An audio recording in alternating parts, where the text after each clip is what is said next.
And we are so happy to be coming to you live today to have a really awesome pro investor talk with our longtime member, Luke Smith. So, how are you, Luke? Good day.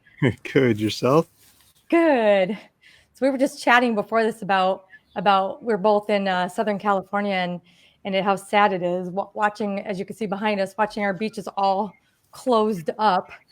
I know. How are you guys doing and your kids doing? I just rode the kids like from one side of town on bikes to the other side of town and dropped them off at a friend's house. You're not supposed to do that, but whatever. And so I could do the live call without the kids jumping on me. And so they're super tired when they get there, so they don't make too much of a mess of these people's house. Just wear them out, run them into the ground. That's a good So plan. yeah, that's the idea. It's like strategy, trying to pull stuff off and trying to do more work at night. It's really hard to hit the phones. It's been hard for me to keep up on the phones. I've got a 6-year-old who just wants 100% attention. So if I pick up the phone, I mean, he's like grabbing the baseball bat and chasing me down, like, or smashing something, or doesn't matter what I do. He's all over me. So I got to give him attention when he's around. I can't tell you how nice that is to hear, because I think it's your turn. Because our kids are all they're out of college and done. Most of them. One. And he's 16 and he doesn't really want to be around us at all. So this all works out pretty good for us. Yeah, there you go. We have no idea how this homeschooling's going. He's kind of on his own there, but other than that. Yeah, I've been working on homeschooling stuff. I mean, just trying the homeschooling. It's like an hour or 2 hours a day. It's like, what are you doing at school for 6 or 8 hours or however long they're supposed to be at school? It's just child storage, right? And it's the whole system is set up for a manufacturing society, the industrial age, and we're not there anymore. It's check the kids in at a certain time and check them out at a certain time and get them trained like I was as a kid, get them trained to trade time for money. And that's not the world we live in anymore. We're in much more of an intellectual world where we have all kinds of information, data, like Steve kinds of data, and not just land, but all kinds of things on how to pull off deals and how to create businesses and how to make stuff. And so we should be trading our intellect, using our intellect to create capital instead of trading our time to make money. And sending the kids to school is a huge crutch for me to be able to get work done, as many other parents out there, I'm sure. But doing the homeschooling with them, it's like, it was a big waste of those kids' time, spending it at school. A lot of the interactions with other kids could be done with sports and, maybe not today's market, but general markets, other kinds of activities that the kids like to do that attract other kids that like to do the same kind of stuff. That probably means there's a higher chance that they become friends and they get along. Maybe not always, but just statistically, it should be better off than just mixing everybody together in one big melting pot. And so it brings up other ideas of, restructuring life, restructuring lots of things. And I don't think I'm the only one thinking that way in this market. But office space, I mean, just riding my bike through town here, I've been looking for office space in the past because, like, it'd be nice to move the shop out of the house. And now I'm seeing signs up and down the front street, 2nd Street, 3rd Street. There's signs all over the place. I could get a small office pretty easily. I could get a big one. I could ride my bike around in it, kind of office. They're all available right now. So I think I created Land Academy and now House Academy out of pure liquid frustration with the way education, we're in it's like 1958 as far the kids are still going to school just the way when we were harvesting crops. It's true. So it just doesn't make it. You can go on YouTube and learn algebra on a weekend. You don't need a whole semester on it. So the social part is so much more important, I think. It's true. Yeah. So we try to model Land Academy and House Academy first. I love what you just said. First out of a data source, because that's what everything's going to be. The amount of data we're collecting on everything. That's what big data is just exponential compared to even 4 or 5 years ago. Yeah. So it's all about utilizing data. It's not about utilizing data and getting enough exercise and not eating, Cheerios or whatever. Yeah, but having the know-how to use the data. I mean, data on its own doesn't help anybody, but being able to use it, put it to work, make it dance, and the tools and ideas, the teaching that you guys do to use the data that you provide. I mean, there's more data there than you guys can ever use. So you start teaching other people to use the data to how you think they should use it, and they probably start that way and maybe expand from there and customize and find their own niche as they learn more and more about it. And the sky's the limit. They just run with it, right? And see how far they run, see what they do, and we all learn from each other. I think that community side of what you do is huge. We learn from other people seeing the same data, coming up with totally different pictures and points of view. We're like, wow, I never thought of that. I might be able to use that or part of it, or I like it, I don't. Like, what the heck is that guy thinking? And then he does some great deals. Like, oh, I guess that works too. That's exactly right. Lots of ways. That's a perfect little, like a brief explanation of who we are. So I was going to share real quick. So here's what we're going to talk about today.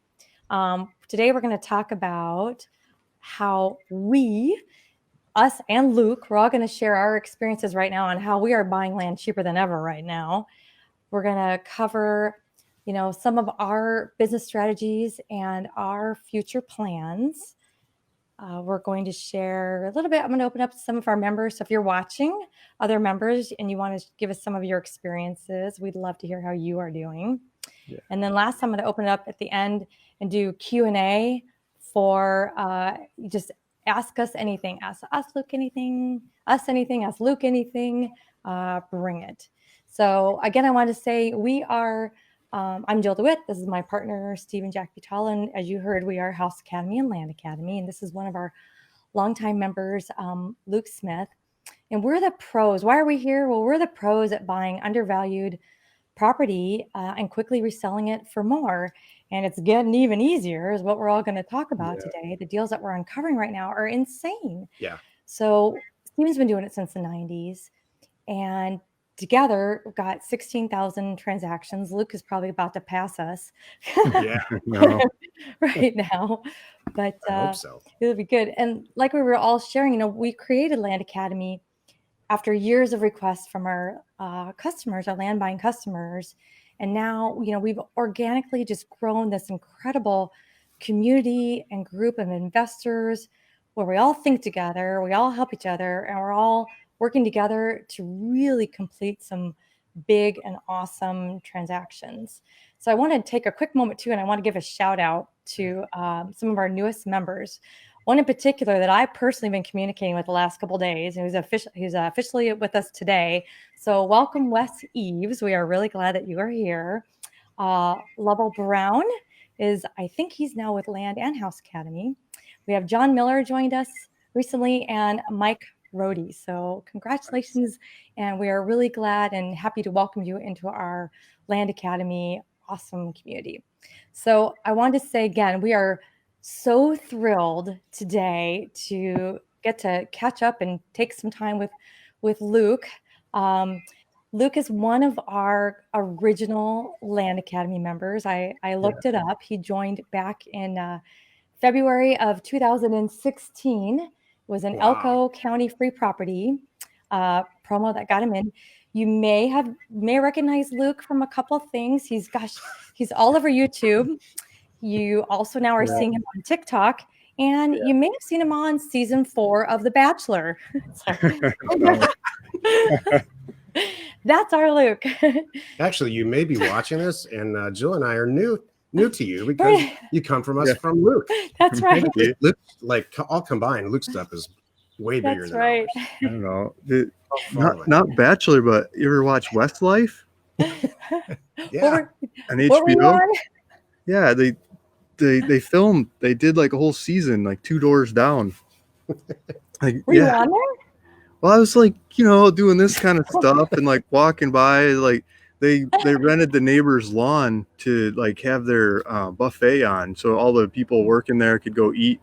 They like they film these shows 24/7. Like Yeah. they're setting up the cameras and everything. They do it throughout the night. And so to help offset the detriment of the neighborhood, they invited everybody. And it's like, okay, you can meet them all. But I mean, that was California, right? You Sorry, look like you're sidetrack. suffering with that weather in the background and the foliage. You look like you're in a real Totally. tough virus shape, Luke. Yeah.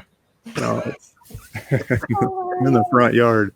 Oh. Yeah. You're watching like the street. I should have done the camera the other way. It's kind of like behind you guys. It's a street's just full of bikers, and Oh yeah. usually they got kicked off other streets, so they're riding on this street. Yeah. And it's nobody rode rollerblades for a while. Now everyone's breaking their rollerblades out, and there's their old skates and bike. They're probably looking at me funny, but the street's just full of people, so it's fun to see that totally different environment.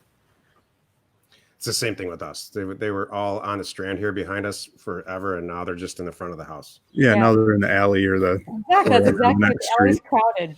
Like, yeah, how that made sense. I don't know. Now they're really crammed together versus they had all this room on the beach. Like, okay. Yeah, totally silly. Mm-hmm. Okay, let's hit so this what are you next doing topic. now? Yeah, so fill us in on what you're doing now and what changes you've made recently. I've been getting off the phones. Like I haven't been able to keep up with the phones, and I've always been a big advocate of answering the phone, and but I've been kind of breaking that seal and working with other people, partnering up with other people, other Land Academy members, and having them answer the phone and cutting up the deals a lot more. So I end up with a smaller piece of the deal, and I've got other people partnering different pieces of the deal all the way through. And so I've got it boiled down to doing pricing, like the data dance and pricing properties, and doing due diligence on properties, and financing. So I've been narrowing my realm of stuff down more and more. I've been outsourcing a lot more of the sales to realtors. I've been spending a lot of time and energy finding good realtors. Like this last live event we had, some of the other guys were talking about using really good realtors. I'm like, geez, man, I've never liked working with them, but I guess if you have a really good one and the dollar sizes start making sense, you can land some good realtors that really count and really help. And they do. I mean, some of these guys or gals, they're amazing. They're really good to work with. We've done a whole 180 on that topic. For years, we were so anti-realtor. And now it's like, and especially when tough times come up like this, the ones that are good, they stick around. Right. Yeah. San Diego realtor message going by on my screen, like right above my head. And he's like, just got the signing paperwork from one of the deals. just signed. Like, nice. Thought that would go through, but it's signed. Like you point at it. It's not on the camera though. It's just the deals keep going by. Like I'm on this show, he's doing paperwork for me. Yeah. Like you can't multiply yourself until you can delegate out those kinds of things. And so if you can delegate them out to other people, I mean, you can increase your bandwidth. So I've been spending a lot of time and energy in trying to increase my bandwidth in multiple pieces of the business and trying to take myself out of it more and more. I haven't been keeping up with YouTube as much as I want to, or TikTok as much as I want to.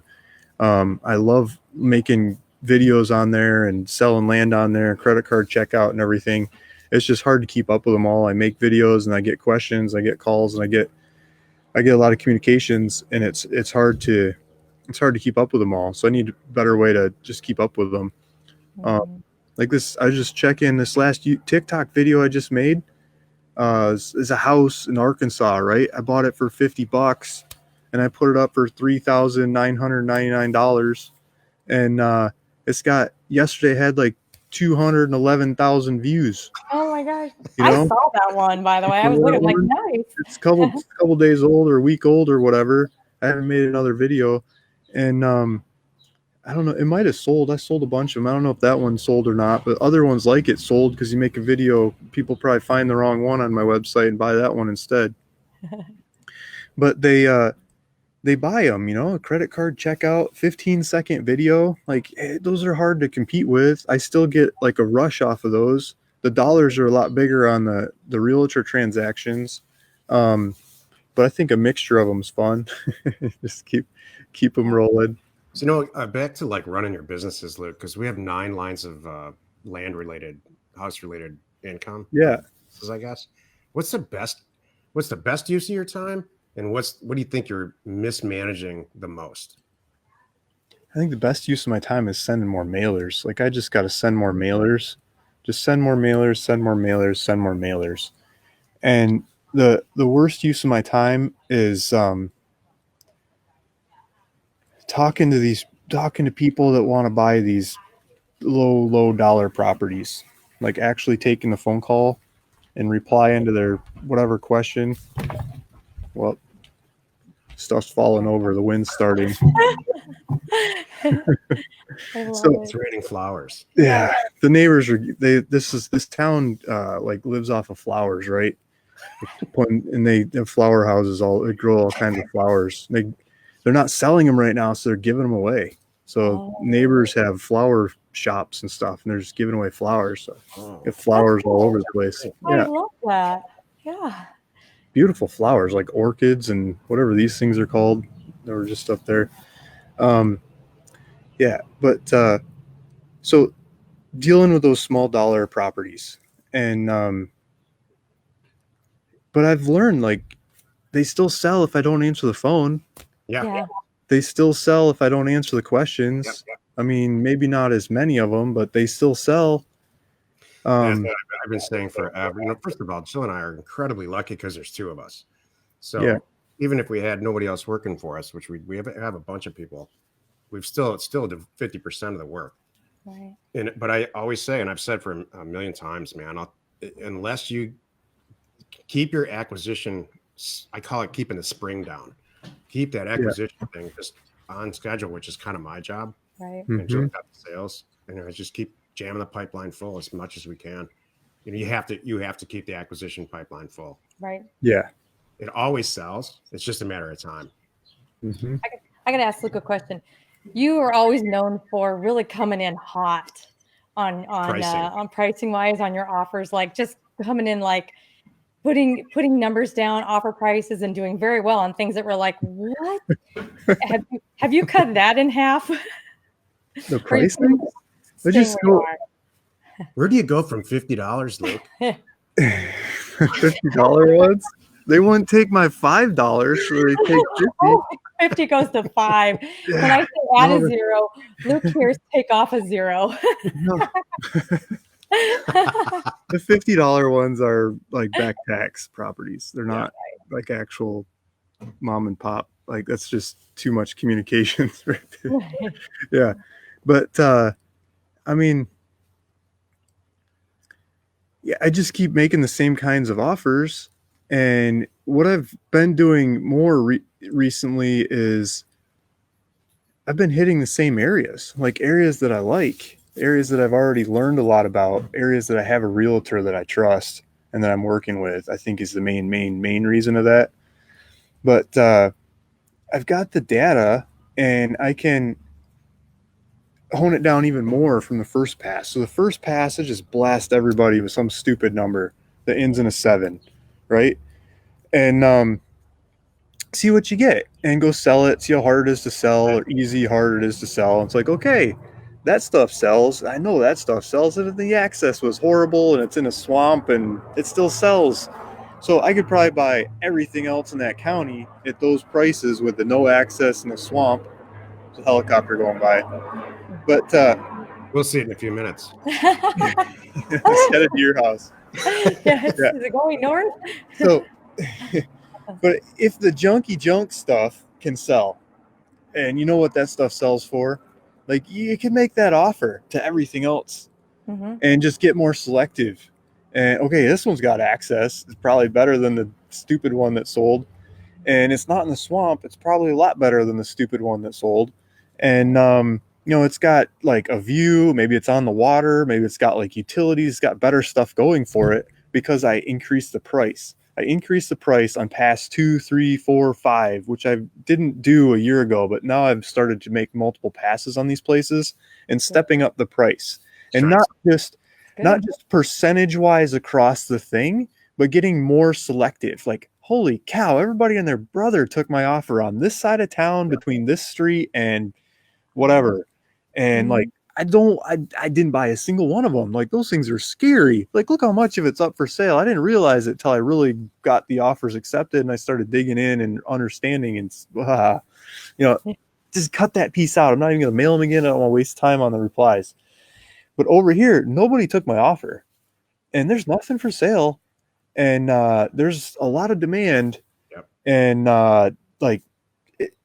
the other stuff, I might not even make another offer. And that stuff, I might triple my offer from what I offered before. Sometimes 5 or 6 times what I offered before. And I still don't get much of anything. But what I do get, it's like that's a sweet piece of the puzzle. I never had the nerve to do that in the past. And but I don't know why I didn't. Like, I should have been making multiple passes, even the desert weirdness stuff. I mean, but as you get into fancier markets that might have like trees or like palms or beaches or something, I think you have to do that kind of stuff. Like, if you try to hit Jack's favorite neighborhood in South Florida, I was not being serious. Like, there's a lot of competition on those things. You just gotta like go higher and higher and higher and see where they start coming out. Right. If you go after big enough dollar deals, you can pay for it, and the profits off the deals start to pay for the mail and they start to pay for the show, and make it all happen, make it economic. We have 2 separate operations. That one addresses these really inexpensive properties and if you look at the profit margin, the percentage on those little deals, like you just described, $50 to $100 acquisition price, $5,000 sale price. That's staggering. So, and I built a career off of that, long before Jill and I were ever partners. So joined forces. But now Jill's just found this little, she just developed it on her own. This buy it for 10, 20, 30,000 bucks, sell it for 80 or 90 or 100. Can I just interrupt one? The comments are going by like on the top of the screen because I'm not using the phone. So one of the guys that's financing one of the deals, he might be in the show. The paperwork just closed. It's going on the MLS right now. This is like one of the first mobile homes we just bought. And so I've started buying mobile homes too. That's the other piece of it. So I thought like I could buy these mobile homes and just bulldoze them and put a new one on there, or bulldoze or like sell it. Like, you should bulldoze it and build a new one on there because I don't really want to do the work. And started making offers on those. And they started coming back, and I send the realtors over there to do due diligence on them. And they're like, oh yeah, you could totally sell this thing for 150, 180. And I got like $40,000 or $50,000 purchase price. Yeah. Like, there's nobody living in it. Like, let the person that buys it polish it up and stuff. I thought you're going to bulldoze them, and they're coming back like totally livable. So first one is just hitting MLS today. I just like, I love watching those things go by. Isn't that the greatest? It's great, Luke. I love it. You brought up something really good I want to back up on too for new people starting out. You get to really gauge how well you're doing. Take it all the way through. I like how, Luke, you're really analyzing how fast they sell and really looking at the areas at the very, very end. People sometimes think, oh, I didn't get anything good off this mailer. I overpriced it. I underpriced it. And they're already judging the mailer based on just the initial response. Not let's go all the way through. Let's see how well they sell. Let's see how many sell. Let's analyze the area and let's see what pockets are good. Because then you may think that's a bad mailer, but you know what? 1/3 of this area, this is where you bought your properties. And like Luke is going right back into that area and focus on that. You can't stop on a mailer until you found the spot that works. Exactly. And so often I'm guilty of this. You send out 5,000 letters. You work maybe 5 or 10 deals or some number, whatever it is. And then you kind of just say, wow, that really worked. And then maybe go to a couple counties over. Right. And so there's so much more that you can, mine out of that original area. Exactly. I love that you're trying new stuff. Exactly. Yeah. I mean, I even start backwards. I try to look at the demand in the market. Yep. With one of the other guys that might be on this show, I haven't seen him go by in the comments, but another Land Academy member I've been working with, he's I'm not going to say where he's getting the data, but he's scrubbing like different websites, something crazy. I mean, the guy's doing awesome.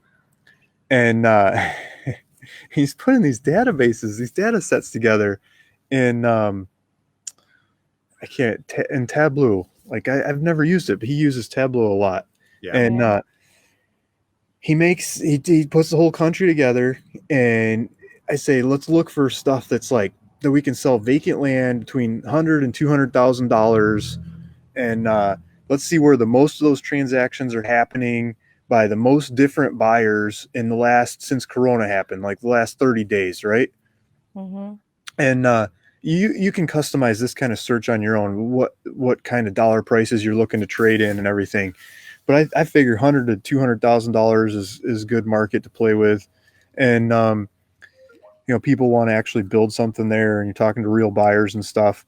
And he digs in, he makes these like 3D things. You click on the bubbles, and you can see like how many transactions are happening. If there's 200 vacant properties that sold in the last 30 days, compared to some area that people on land investors are talking about, they might want to mail that like nothing's traded in the last 30 days. Like, yeah, you could probably do some business there, but these other places have a whole bunch of ready waiting buyers, like Right. getting overrun by these other people that just bought. Like there's 200 transactions that happened in the last month, like after Corona, like when lockdown areas. That's a lot of transactions, right? That's like a lot's going on. In some of those areas, you look at it and there's 4 buyers, 200 transactions, 4 buyers. No. 200 transactions, 198 buyers. Now we're talking business. Like Mm-hmm.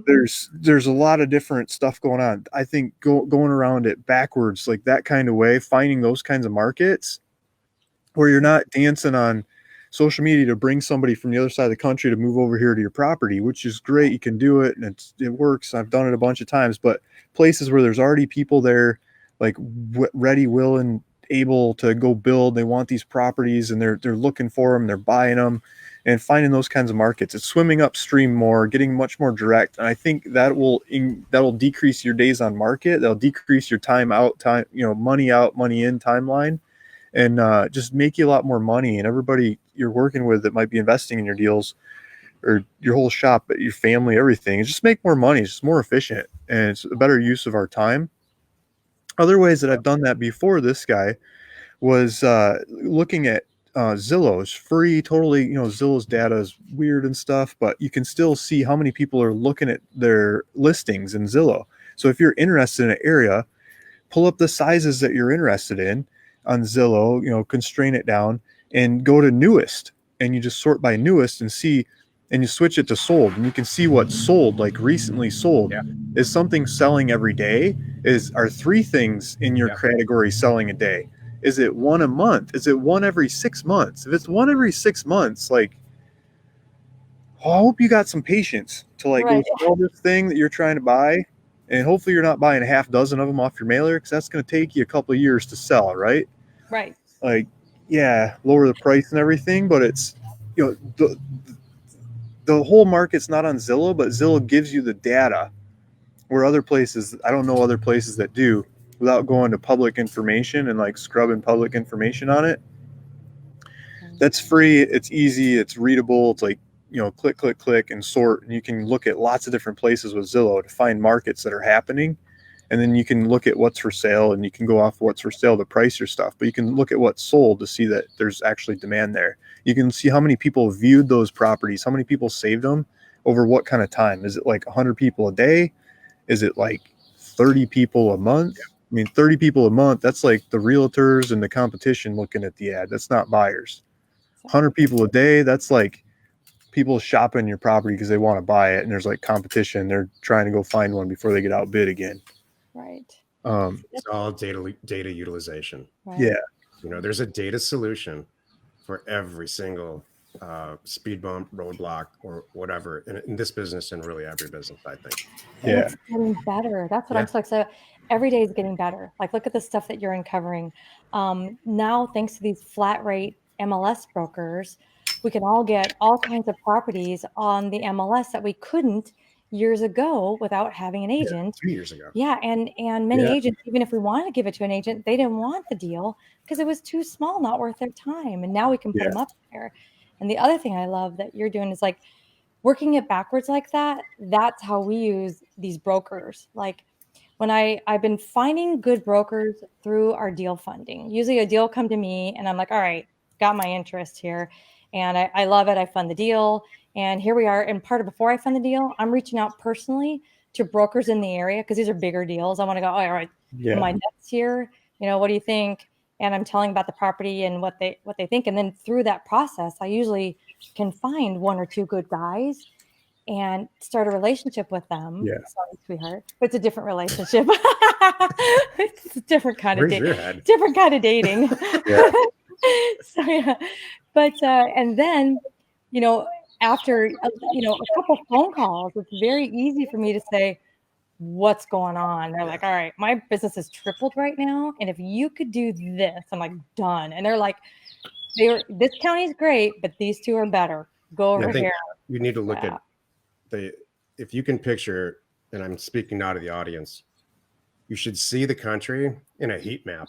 So, and it's exactly what you're talking about, Luke, but it's just a visual for it. So yeah, Houston might be a hot market. I'm just picking one out of the sky, but there's tiny little markets all over Houston, land and houses that have, for whatever Luke chooses to look at that makes sense to him. For him, it seems to be traffic on Zillow for hits or looks or views.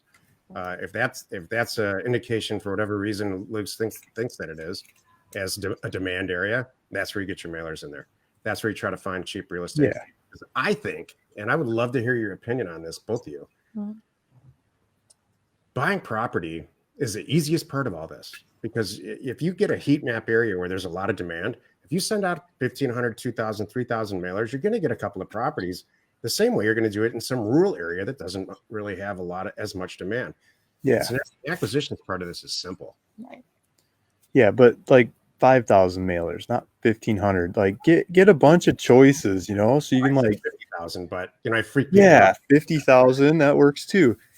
Yeah. Just because you want to get flooded with the offers of people that get back to you and they say yes, because you're gonna have a bunch of no and noise and junk in there. But you want to have multiple yeses that you can compare.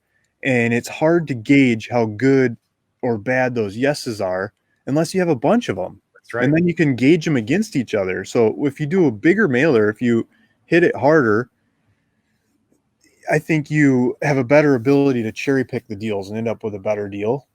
So I don't think a lot of people have the nerve to do that, but I don't think it's about your budget or how much you're spending on the properties and stuff. I mean, that money going into the mailers, I think, means a lot more in the quality that comes out the other end.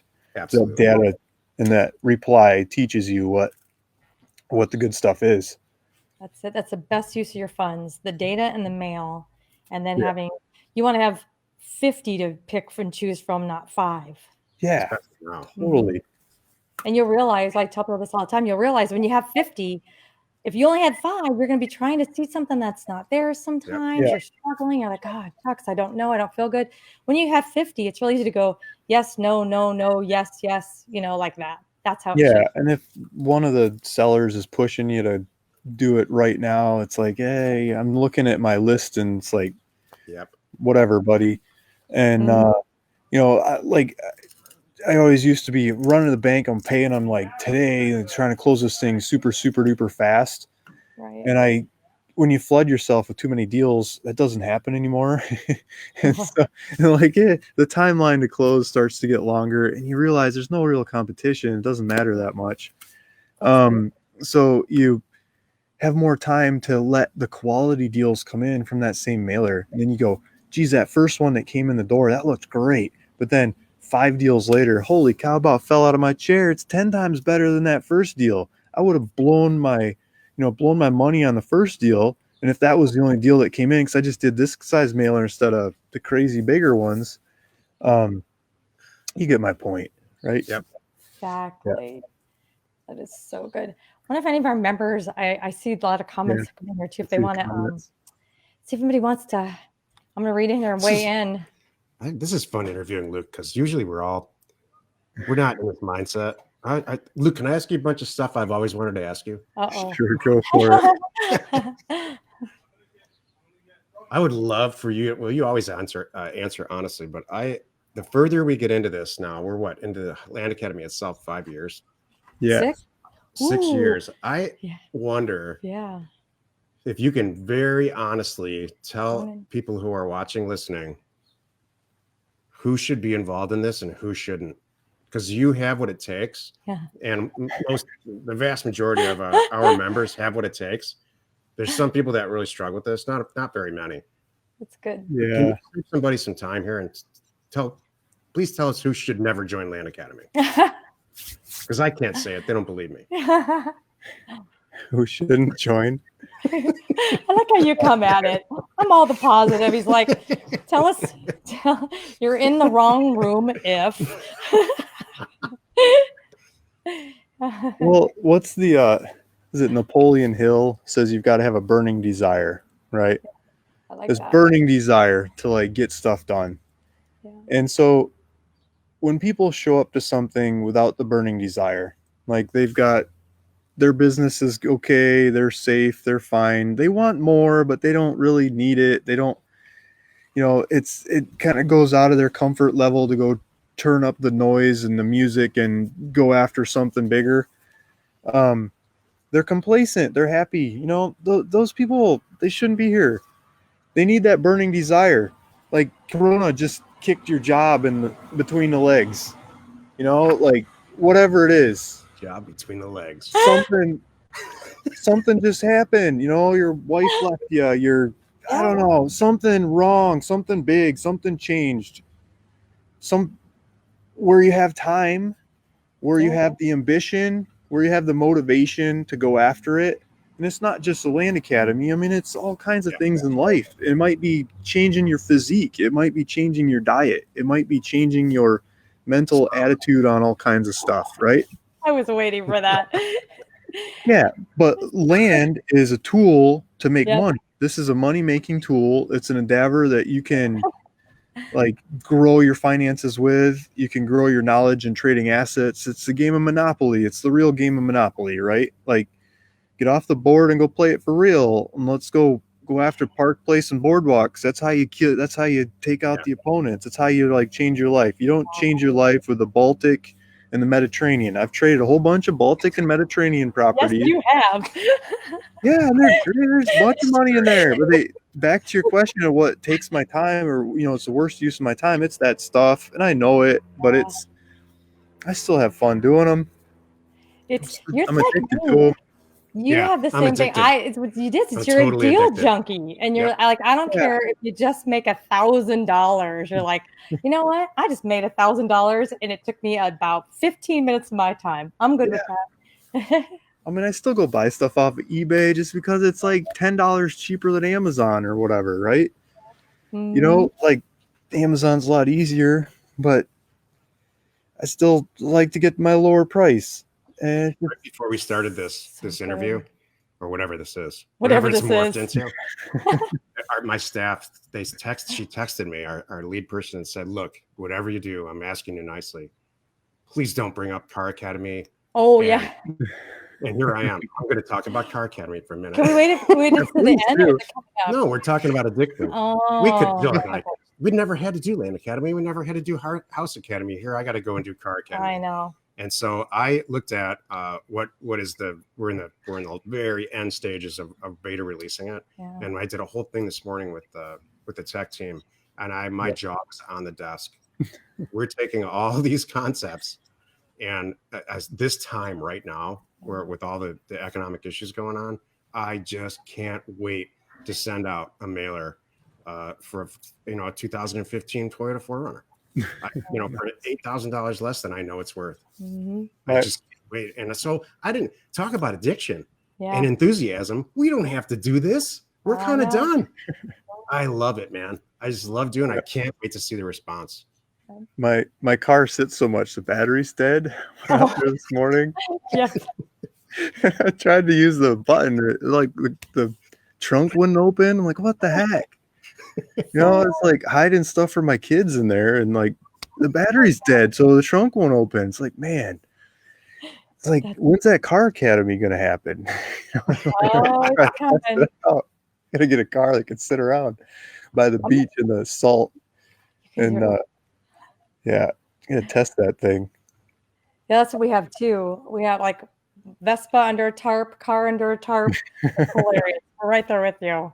I like walking and biking. Like, I don't need the car. 800 miles on the car that I have, and I've owned it for 3 years. And how about the bike? And the bike, I have about 4,800 miles. Yeah, there you go. Exactly. Different lifestyle, different than Detroit.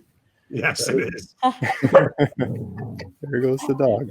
I'm going to say hi to Rebecca Seidler. So glad she jumped in. She and her husband just joined us yesterday. Nice. Glad you were here. Thank you, Elizabeth Lopez. She's just sending us little virtual hugs. It's very sweet. Yeah. Oh, nice. All right, Steve. You said it. Steve, you typed in here, so we're holding you to it. Thanks for the Facebook Live. We've been dragging our feet way too long. Time to pick a county. Yep. Nice. Do it. Time to pick a county. Luke, what county should they send mail to? Yep. Give us 3 good county? Yep. Yeah. I mean, for inexpensive vacant land. Inexpensive vacant land? Yep. I mean, San Bernardino always works. I've mailed San Bernardino County like I don't even know how many times. That thing always pays. Okay. You could probably do the same thing with Cochise County, Arizona. I mean, that one always pays. Every time I've mailed that thing, I think I'm sold out of Cochise right now and San Bernardino. Well, I might have one property left in San Bernardino. Apache County, Arizona. That thing always works, right? Mojave County. Well, it's you wait till fall because then you can sell it to the Canadians and the snowbirds and stuff. You're a little early in Mojave County. You're just going to sit on it all summer. No one wants that. But Mojave always pays out. That's perfect.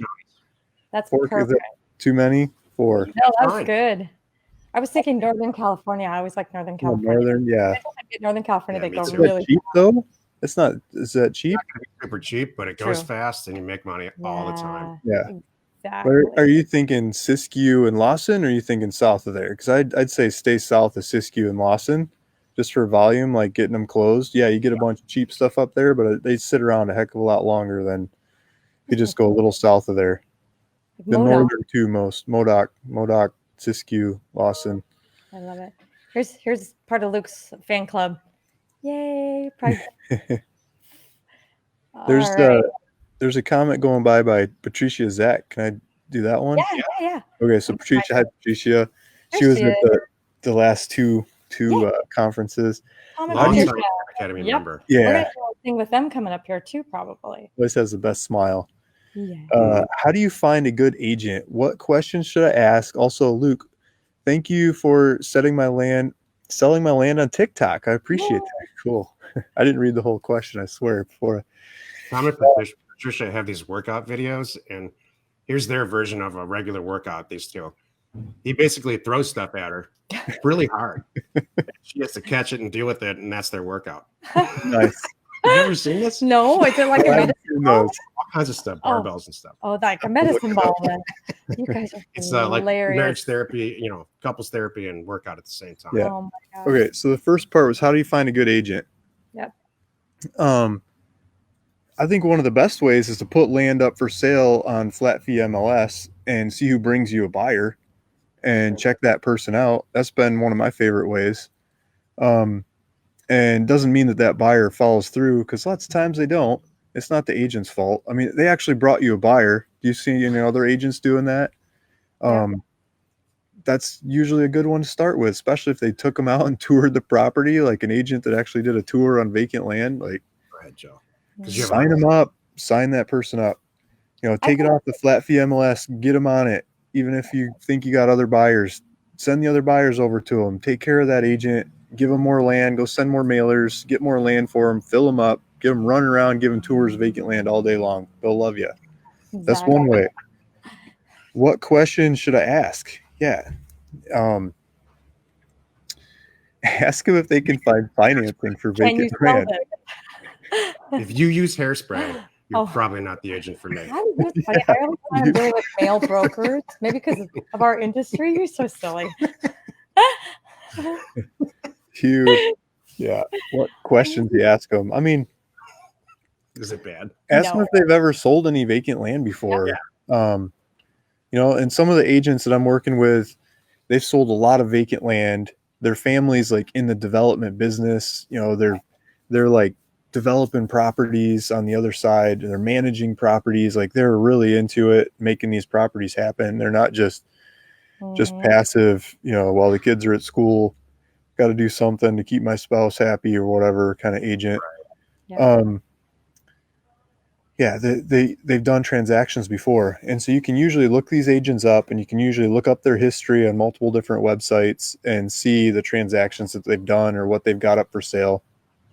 And I like to find the maps of their listings. So if my property's like way over here and their properties are way over there, it's like, are you really going to go way over there to show my property? I doubt it, you know, like trying to get them in the right area.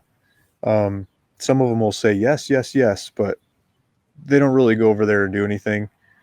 So yeah, looking at that area, asking them about vacant land. Where do they live? Like how far away are they from that property? It's kind of stuff I like to ask them. Then she says, also, Luke, thank you. Okay. Yes. Thanks for the TikTok. Good. Hey, Dan Vanderven, I'm going to ask both you guys about how long you want to work in a specific area. Well, it's very clear that we have, Luke and I have obviously a different attitude about it. I mean, Luke likes to pound the hell out of one. And this is kind of new because every time I talk to Luke or see Luke or at the live event or whatever every year, or right here at the bar, he's always trying new stuff. So he's on this thing now, and rightfully so. It sounds like to pound the heck out of one area in different little micro areas. So I think that's great. I have never had to, and I'm now considering this, had to like rework another area. We just jumped, we pound it as hard as we can once, take out of it what needs to be taken out of it, and then go to the next area. And the residual still keeps coming. Yeah. So I kind of feel like I'm still working that area always. I've got a lot of feedback, a lot of alarms are going off in what I have set up about mobile homes. And so that's something that's coming next, especially because we have the data set now with Car Academy. Yeah. Mobile homes are, I mean, I should have done that a long time ago. I'm going to do a lot more of those.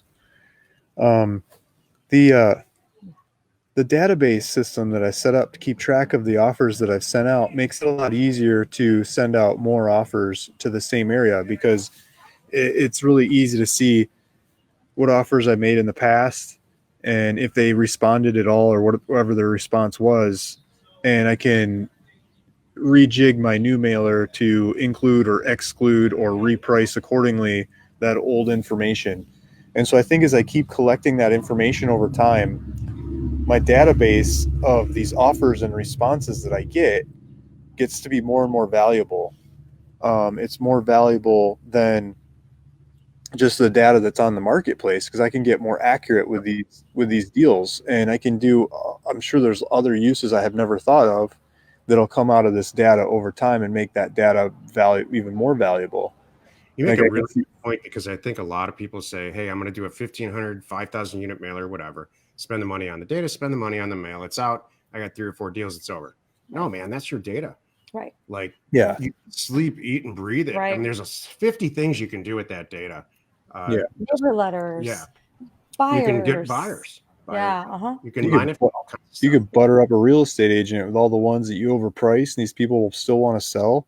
Like, I mean, you want a real estate agent to bend over backwards and love you? Go send a mailer to those people that's just talking up that real estate agent. Give the real estate agent their phone numbers and everything. Like, just put them together. It doesn't cost you that much, take much time, and you can that realtor eating out of your hand. Yeah. This is great. This is Tim Kraus, member, put a good comment on here. Posted a property on the MLS in a hot market. It was pending in 5 hours, and it was 3 weeks or so ago. So nice craziness. Following through. Awesome. Good. I'm not used to that speed. That's nice. I got to find those. Yep. And hi again, Wes. Nice to see you. Yep, definitely utilize flat fee MLS brokers. Love them. It's Yeah, so it's great. great. Yeah, it's so good. Marcus Brown said, "Thanks for doing this." You're welcome, Marcus. Did Luke just say to send out 500 letters at once instead of 1,500? No. 5,000. Yeah. Yeah, 5,000. Like add a Oh, zero. he did. on there. Excuse me. He 15,000 would be better. He meant 5,000. Yeah, Yeah. 5,000. Yep. You heard correct, Marcus. That's exactly what he said. Yeah. Don't mess around. Oh, here's a good question. I want Luke to answer this All question. right, this is for you, Luke. Will Paravis wants to know, how do you manage all you learn? After you put the kids in the trunk, how do you do it, Luke? That's right. Put the kids in the trunk. I don't have much hair left. Yeah. I would have got him out sooner. I tried flying my nieces in from Detroit because the plane tickets are $75 from Detroit to LAX on Spirit, like round trip, $75. I'm like, oh heck yeah, I can trade out my cousins. Like every weekend, I get a different kid's cousin over here, like babysit, do homeschooling and stuff. Like I can get some more work done. Love it. Yeah, the mom's for it, the dad's not. Like whatever, trying. But managing everything I learned, like this database system I was just talking about, I'm really proud of this database system. I was very hesitant to work on it in the beginning because it costs money and it sounds like a big project and everything. But I'm so happy that I took the time and money to set it up. And it's definitely not as good as it could be, but it's got a lot of things that could be fixed. And someday I'll fix more of them, make it better and better. But the paperwork coming in, the paperwork going out, the partners on this side and that side and everywhere else in between, the realtors, the pictures, the people that want to buy, the people that want to sell, all these moving parts that I'm learning from go into the database. And it's like having a phone, like we got phones in our pocket that can remember crazy amounts of stuff. And my database is on here. Like anytime I can pull up and I can look up this deal and I can look up that deal and see everything about it and the history. And so that database, it's based on Jura, and Steve had a different one that he was talking about and saying he's I don't know if you ever came around to bringing that to the members or not. We didn't do that though. We have one internally that I developed a lot of years ago with the developer. We use now it's Airtable. We use Airtable for a lot of the real estate transactions themselves. I don't know what I would do without it. You're right. That side is huge. And then, I mean, the rest of it's just stories. I mean, it's like sitting around the campfire in Africa or something. I mean, you learn by stories and you remember by stories, like the way the guy sounded or the reason why this person was selling because of the spaceship that landed there or something, like the stories that come along with vacant land, that come along with the lesson, are what stick with me. And so I learn through stories. I try to share information through stories by telling stories. And I think that's everything that doesn't fit in the database and that doesn't have a good story, it probably gets lost. But the good story stuff sticks around. The stuff that goes in the database goes in the database. And I think that's how I keep track of it. There's Jerry. Yeah. Yay. Screen. We have another little cute little shout out for you from Mike. Mike Hasman. I'm waiting for Luke to show a little passion. He just doesn't seem that interested in this land stuff. Thanks, Mike. There you go, Mike. Now, Mike's a guy that sends out mail. I mean, I don't know if he's still keeping it up, but he was at the conference. He was saying, I don't know, 25,000 units of mail or something like that, guys. Like, there's somebody to learn from that sends out mail. Just fearless. Yeah. Mike. Right in there. Yeah. Go, Mike, go. Oh, hey, Andy. Andy said, hey, great tips, Luke. I'm almost out of inventory. I can't keep up with the sales calls and emails. Nice. Time to send more mail. Time to send more mail. Andy's been going after, at least last time I was talking to him, going after bigger dollar deals too. And so I think that's really cool. I think the guys that have been around the block longer are stepping up into bigger dollar deals. And I was talking to one of the other members yesterday, and he was saying bigger deals, and he kept saying bigger deals. I'm like, not just bigger deals. I mean, bigger, more profit per deal. Right, Dollars. money. Yeah. His view of a bigger deal was bigger acreage. No. And dollars. yeah, I was trying to correct him, so I don't think a lot of people get that. But guys, I get bigger acreage properties. They're the hardest ones for me to sell. That's what I think. Yeah. That's what I think. Look like a ranch. You know, we've Yeah. had big ranches for sale for like a year. Yeah. Yeah. It's hard You to don't sell want 320 acres. Yeah, 40 acres, boom, no problem. 80 acres, like you got to sell 80 acres about the same price as a 40 acres. Right. You know, it's why? I don't get it. People are just, it's too much land for them. And I think it depends on what part of the country and everything. It's all relative. But I don't think scaling up means just jumping into bigger acreage properties. And I think it could really, really mean, I was telling this guy yesterday, it could really mean going after smaller properties. Like this area, I've been working some data the last week or two in some of these areas, and I've been hitting everything 1 acre and up. And I'm looking at everything 1 acre and up, and it's like it's the swamp, and it's the topography, and it's all the built stuff's on smaller properties around it. I'm like, the money's in the, 0.1 something acre properties. It's got utilities, and it's got, you could put a house on it, and it's got houses next door. Something. There's a pad. Yeah, it's all ready to go. And it depends, totally specific to that area, but the bigger stuff's all taken. And so I'm really excited to hit that specific area where I just tried to price all the swamps for smaller, the smaller properties. I was trying to work on that tonight or tomorrow. And yeah, just it's a lot bigger numbers. A lot of people say I can't get enough data in that area to send out the size of mailer you're talking about. But yeah, you're aiming at the 80 acre properties. But you go to the 5 acre properties, there's a lot more of them. You go to the 2.5 acres, there's a lot more of them. If you go to the 1 acres, there's lots and lots and lots more of them. You go to the point something acres, the data doesn't fit in your spreadsheet anymore in some of these areas. So there's a lot of ways to look at it. Too much data. That's my dream. Yeah, right? Slice and dice it. There's Andy again. Hey, Andy. And he said he is addicted to the desert properties for 4 years. It still amazes me. Yeah. Andy has sold a lot of those. I think at the last conference he said 100. He stood up and he quoted a number, and I might be wrong, but I think he said 150 properties in the last year. Yeah. And I saw a lot of those go through. He had them posted on my website and stuff. And yeah, he's always really good at answering the phone and talking to the people that were buying these properties and getting back to them. There's great reviews from other people that I talked to that bought land from him. And I think he just does a good job with it. He's got that voice and the attitude, and it's just deals with them, makes them happy, settles it. Yep. Yeah. He does a good job of selling land. Oh, here we go. Andrew wants to know, Jack, how many mailers we are sending a month right now?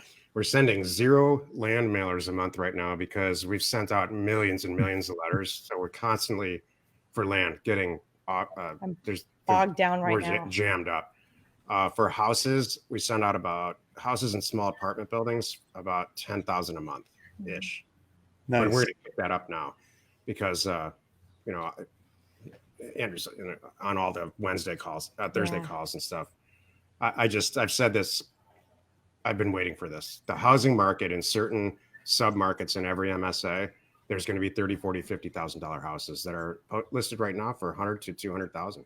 Right. So if you want a glimpse into the future about what's going to happen during this economic downturn, go on to realtor.com, find these little markets, and click through the housing markets, and you'll see. Just take a look what prices houses were selling for between 2007 and 2011. Right. And that will give you the crystal ball of what's about to happen pricing wise. That's good. I can't wait to see what happens with housing. Yeah. I just can't wait. We've talked about this, Lynn. Lynn Silva Hughes says, what about Airplane Academy? We've talked about that and boats. The Marine and air portion will be coming. It will follow. The data sets are in place. Yeah. It's such a small data set, so that concerns me. There's not as many like watercraft and aircraft as you think. Yeah. You could hit them like Luke could hit all the aircraft owners with one sweep in the country. Yeah. But I mean, there's probably really specific, if you're shopping for an airplane, like, I don't know it, but I don't know, Boeing 747 or something, if you're going for it. Like, how many of them are there? Are you going to go that specific model, that, year time frame? Because, your financing only works for this year line, or when they didn't have this problem, and I don't know. Piper Cherokee between 75, 1985, it's in your price range. That would be a good mailer. That'd be one I would be interested in. Like a collector's item, or like a hobby plane, or a That'd just so we can go to Catalina and back. Catalina, yeah. I was thinking like commercial, like you can sell it to an airliner. There's probably a bunch of them coming up for sale right now. Yeah, they're all parked. Yeah. Like a P-51. Oh, you want that? Oh. Love it. All right. I haven't seen Chuck in a while. Chuck Stagliano said, so Luke is hitting on something I have been working on a lot. That is selecting the market with the highest activity. Does he have a guideline for the ratio between sales and then the number of properties on the market? I've been seeing a lot of counties with sales of half of the number on the market. I'm going to answer this after Luke. Okay. So in Central Florida, there's, I can't remember the name of the county off the top of my head, but there's a bunch of little lakes, like kind of north of Okeechobee in there. And there's this one particular county that just shines through. If you look at the whole country, the most transactions in this county, Pierce County, I forget the name of the county, but that county has crazy numbers of sales, like 400 or 500 sales since coronavirus happened. Like, how? I don't know. And if you look at how much stuff is for sale there, like the transactions are $3,000, $5,000, $20,000, $200,000, $500,000. Like the dollar prices are all across the board. It's a messy market. Some of them are on lakes, some of them are on fancy lakes, some of them are on dumpy lakes, some of them are in the swamp, some of them are not. Yeah. So there's a lot of weird stuff going on that you got to price for if you're going to go after that. But if you go look at the market, how much is for sale? Like if you turn on the maps of what's for sale, it's like, where'd my county go? It's like the whole map is just for sale. Like everything's for sale. And that doesn't work. Like there's just so much noise at every dollar level across the board. Right. I don't know how I could compete there, and let alone get some transactions through. And I don't know how that kind of volume is happening. Like it doesn't make sense to me. But there's weird places like that I think if you just look for volume, you're going to get distracted and lost. And I don't have a real answer for you, Chuck, but I think you get to the bottom of that the more places you look at, and you compare one to the other, and you compare the crazy Central Florida stuff and the amount of transactions to some like place in the middle of nowhere, Texas, and be like, yeah, that's nothing's happening there, West Texas, kind of place. It's something in between. It's going to make a lot more sense. And just comparing, contrasting till you get to what you like. And I think 20 people do that same dance, and they probably all end up with different places.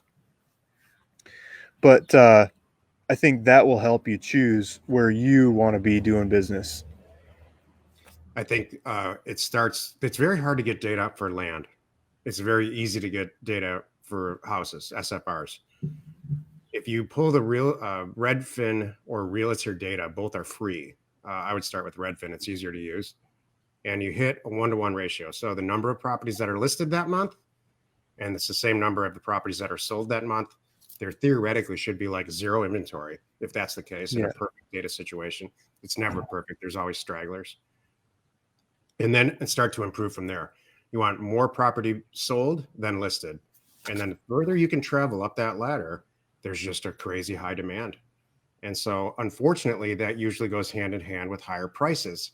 But the way that we buy property in this group, the way Luke does it, the way we all do it, you're going to find those anomalies where people they don't care about playing by the rules. They just want to check. And so that's what you're really looking for, a situation like that. And it's not that hard to find at all. It's very predictable, consistent numbers happen when you just have to get the offers in the mail. So what's fascinating, what Luke was talking about earlier is that's great. And we've had that data set for a long time. He's talking about hits, a property that's just listed, or properties in a zip code that are listed, not necessarily sold, but there's traffic, people clicking on them and looking at them. That's real-time data. That's like responding to an environment that we're in right now, like a virus environment. That's the kind of heat map that just makes me like dance around. And so I don't know yet. I want to talk to Luke about it afterward, how I get that data. You're going to end up on top of me. And it doesn't stop there. There's new data sets present themselves all the time. Yeah. That's good. Hey, Christine. All right. Christine McManus here. She's like, I'm on a friend's Facebook. She said, this is her weighing in as a member. And I love this, Christine. Thank you. She said, this is not a get rich quick game. It's a serious business that takes intelligence and guts. Land Academy has an amazing team and support, but you have to put in the work. If you do and continue with your own professional development, it will pay off in spades. Can't buy that kind of publicity. That's give me goosebumps. Thank you. I've talked to maybe a couple different people that have bought land from Christine. And one of the guys made a YouTube video about one of the properties, touring one of the properties she bought from her, and shared it with me. And just rave reviews, like dealing with Christine to pull off transactions. It's cool. I hear a lot about different people selling land. They come around and I hear the good and the bad.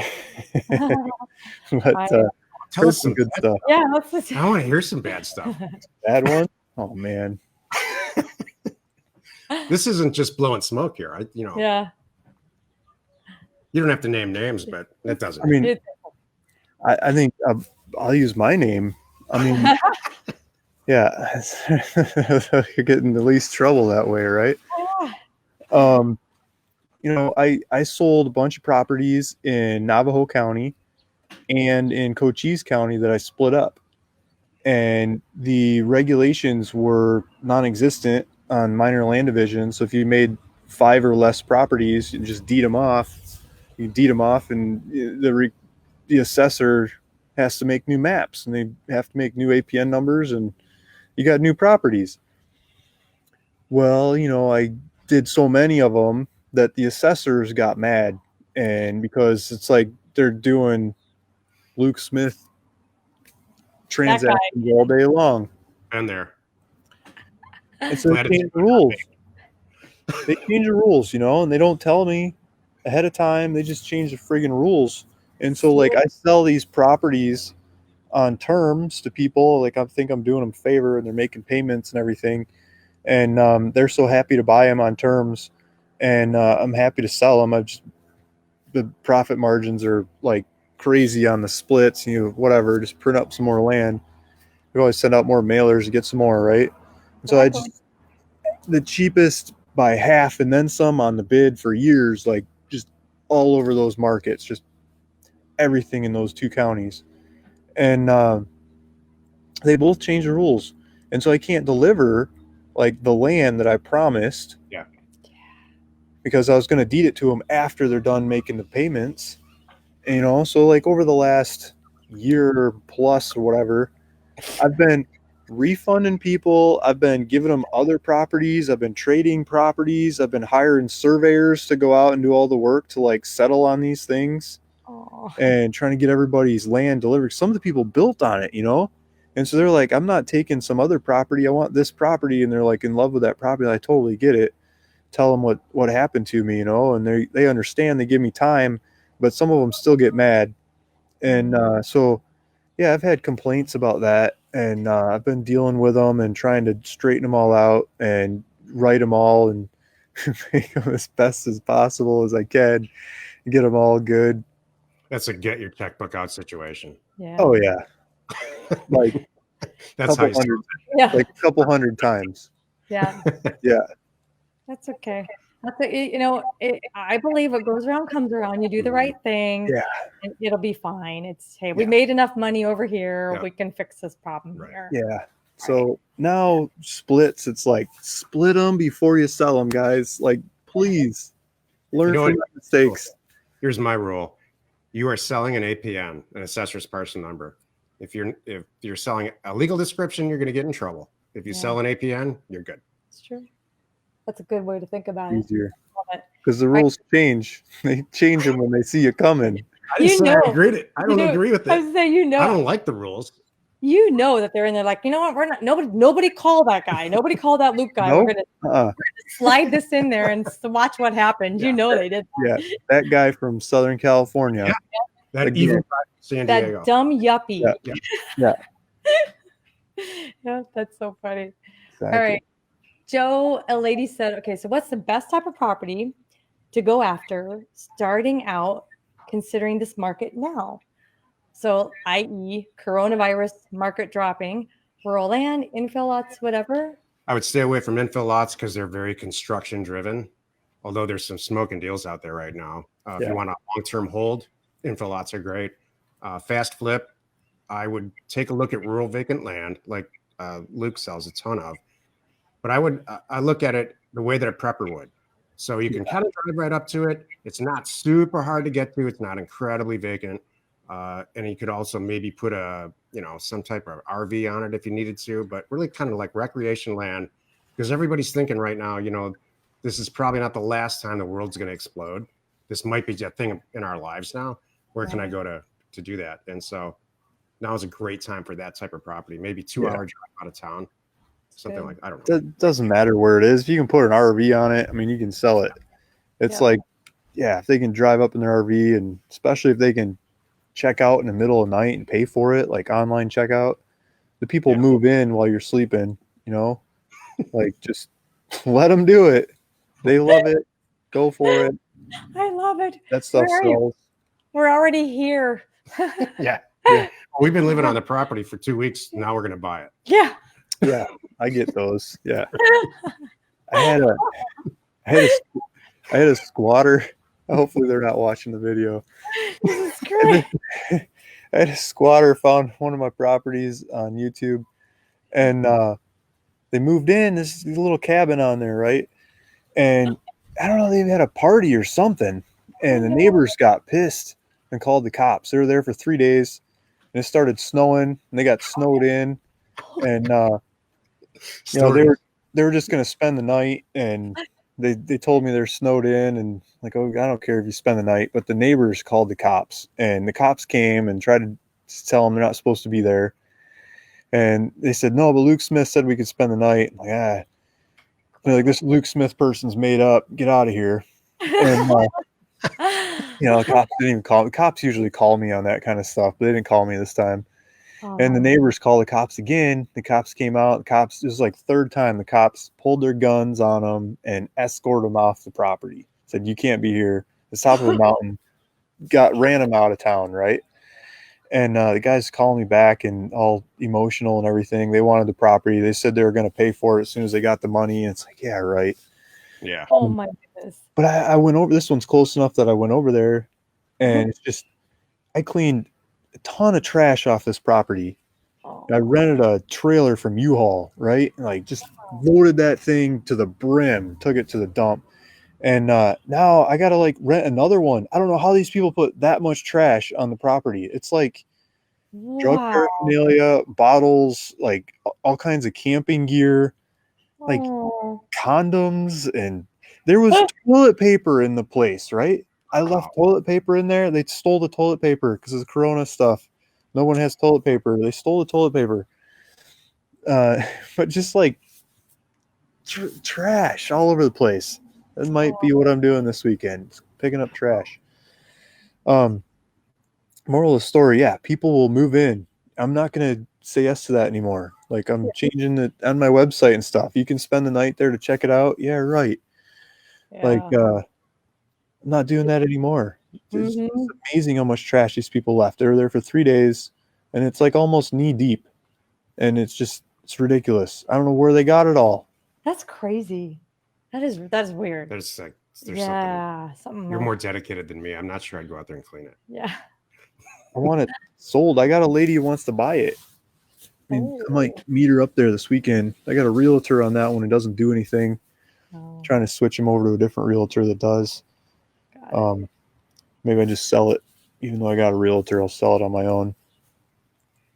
That's okay. Cindy found a good one. Cindy Lee said I found an amazing agent because he liked my ad. She went out and took photos for me yesterday. That's how it's supposed to work. That's how it's supposed to work. They're supposed to work for you, not the other way around. And want to get your business, and then you pick them. So, Patricia likes your no hairspray. Yeah. That actually hairspray. Anyone who wears hairspray, just walk away. That's so funny. That is so good. Do you have snake boots? That's a good question.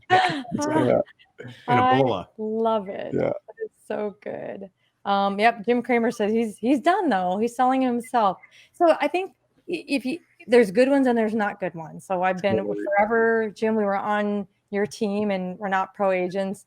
And now we're coming back around because of certain properties in certain areas and these certain groups that we found some good brokers, mainly bigger properties, then we're liking them again. It's good. Yeah. This is good. Hello, Mauricio. Said, greetings. I've been trying to connect. Yay, glad you are here. Oh, yeah, we do. All right. Lisa's in Florida. Hello, Lisa. She's ready for Mobile Home Academy. It's on the drawing board. Now that Car Academy is just about done. It's the same. The real hard work is done. It's just a different data set, so it's coming quickly. What's the difference? I mean, nothing really. Okay. I thought I was missing something. So I'm like, it's a mobile home. If you just buy it like it's vacant land and you don't price the mobile home in there, it's how are you going to get hurt, right? You just need the data. You know, it's a different data set. So. Different data set. Gotcha. And the real issue with mobile is the truth is it's very state specific. So it goes on in California. It totally does not go on in Texas. Not just with mobiles, but that's a different conversation. I haven't learned that yet. I'm just doing them in one state, just trying one state. Yeah. Jenna was asking, and it's Jura, right? It was yours. Jenna was asking which one you're using. Yeah, Jura, Jira. It's Australian thing. It's made for like if you're gonna compete with Microsoft and make a new operating system or something, right? Yeah. You would use Jura. You would use Jura to keep track of all the people involved in making a project like that, all the moving pieces. So it can be ultra sophisticated, or it can be used very lightly and anywhere in between. And it could be used in a lot of different businesses, not just software or land. It's not made for land. It's just reutilized for land. It's made for software development, but you could use it in all kinds of businesses. Business management software. There's a lot of other business management softwares and solutions, but this one takes crazy amounts of data and it's cheap. It's like $10 a month to get started, up to 10 users. And you can put all your mailers in there. I mean, like all of them and all the ones you send in the future, you can put all those in there too. And all the information that comes with them. It just takes it all. What I love about Jura is it's not pretty, but you can upload 25,000 records and pretty quickly, and it can totally handle it. Yeah, you have all the drone videos with them too. Like, it goes right in there. Hello, Chuck. I think I think your birthday was just the same day as Michael Alon's the other day too. So, and I missed it. So if I'm right, Chuck, happy birthday. So you have a birthday database? I just happen to know these two popped up. Birthday data set? I don't. I should. I just know I don't. But I think I saw on Facebook it was Chuck's birthday. So happy birthday, Chuck. Happy birthday, Chuck. Yay. Chuck says usually the MLS brokers have tons of experience and are go-getters. It's good. Do you have a Chuck story? Yeah. We were on one of the calls maybe half a year ago or something, 4 months, I don't know, 6 months or something. And I did, would you do this deal? And Chuck says, I live pretty close to there. I'll go check it out. I had 2 properties. Chuck ran over, took pictures. Was really grateful for that, Chuck. And we figured out the properties. One of them had a title issue. We never bought it. And the other one, we ended up buying it and selling it. And it had like multiple bidding war. And it worked out really well. Awesome. And I just want to thank you, Chuck, for going to take those pictures, doing some due diligence on properties. Hopefully I wasn't like stealing deals out of your backyard. But that's our group, man. This is who we are. Yep. Exactly. Yeah, it's really cool, Chuck, to do that. Awesome. Yeah. What's book your future flights now? I know, right? It's cheap. Oh yeah. Hey, good. Book your future flights to Los Angeles the first weekend in October. First week in October. We will all be there. Luke will be here. Chuck Yeah. will probably be here. Everybody. So that's our. It's the first weekend of October. Is our annual once a year Land Academy, and we'll probably do a separate House Academy day. I haven't figured it out yet, but our in-person live event, and it's Yeah. I'm just so gonna basically drive. 40 distance. I'll just drive up. Exactly. About 98 miles, I think, something like that. Yay. Oh gosh. Jerry wants to know if you told everybody about your printing press. My printing press. I remember that. The eBay printing thing, I remember that too. I'm Yeah. always buying different tools. Love it. All right, let's see what anything else here. Yeah, it is. Wow, I'm having so much fun. It's like going on an hour and a half. I'm like, how did that happen? All right, well, tell you what, we have a lot of good questions here, so I'm going to make sure that Some good land questions. You want some good ones? All right. Sure. All right. Here's one. Jack, I know you're not a fan of land in Florida, but if you had to pick an area in Florida, where would it be? You know, I would do exactly what Luke just described. I would take a look at the data. There's a lot of, I think for a long time, there's been a lot of guesswork in real estate. And if you guess right, you can do really well. So it's a very attractive thing for a lot of people to think that they want to get into, but really it's just analyzing data. So I would take a look at Florida. I would see what's selling or what's generating the most interest, however you look at it, that from a data standpoint, and look there. Yeah. Yeah.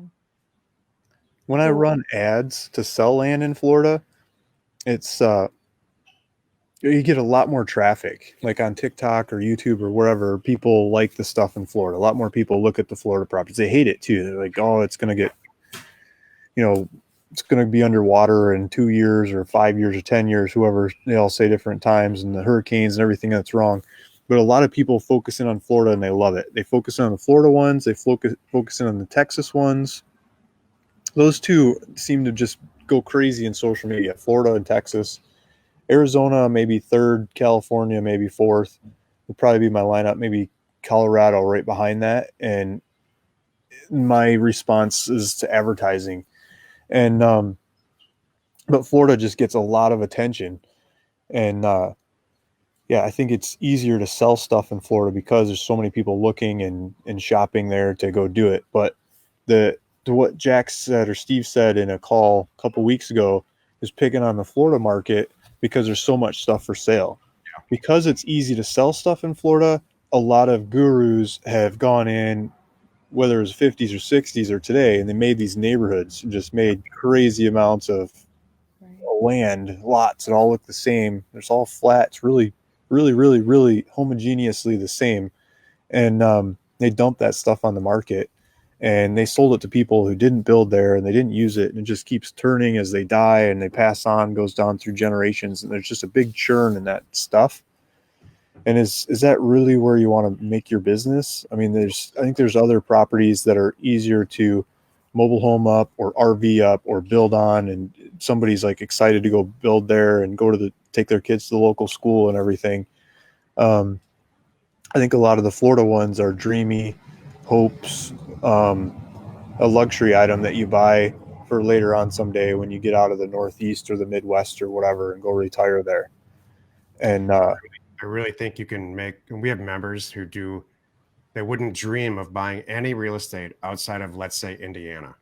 That's where they live. They know the market, they know the people. And so they do 1 or 2 or 4 deals a month and they're doing great. Like way more than they could make in their job. So we throw these states around and it's real specific, not just to the state, but the county to the zip code. So it's whatever makes sense to you. Florida doesn't make sense to me because it's like the wannabe playground of all of the East Coast. And so there's a real bunch of reasons that I'm not going to get into because we're out of time about why I just don't want to do that. I want to play in that sandbox. It's not that it's not profitable. That's not the reason. No. Yeah. Luke and I happen to be from Michigan. He knows what I'm talking about. I don't want to deal with the time zone. Like, I like I like the West Coast. I mean, just Yeah, me too. Exactly. Yeah. That's what, you know what, that brings up a good point. People are, some of the comments, I can't hit them all right now, but you're asking about East Coast and things like that. Whatever sings to you, you Mhm. can be very happy yeah, in one or two counties for your whole career. Forever. You could pick one big county. Like we've joked about this and some of the things here. We're in LA County, Luke's in San Diego County. We could Yeah. never leave these counties and do our whole careers right here and have never run out of property. So it's just whatever you want to do. So you look at Jerry talking about Ohio. Mm-hmm. Yeah, Ohio's great. There you go. Jerry was talking about New Jersey. I want to see those deals. Yeah. Yeah, all kinds of places. Just the data, down to the data. Yeah. Exactly. This is all good stuff. So I'm going to go ahead and just, if anybody wants to find out more, go get our free ebook. This kind of tells our backstory and really more about what we're all doing, what we're all talking about here. And if you want you have some personal questions or you want something, reach out to my team at support@landacademy.com. What kind of personal questions, Joe? Like personal questions about you? No. Okay, maybe specific questions, maybe not personal questions. Like what time do you go to bed at night? Like, I want to talk more about this hairspray. No. Okay, maybe not that.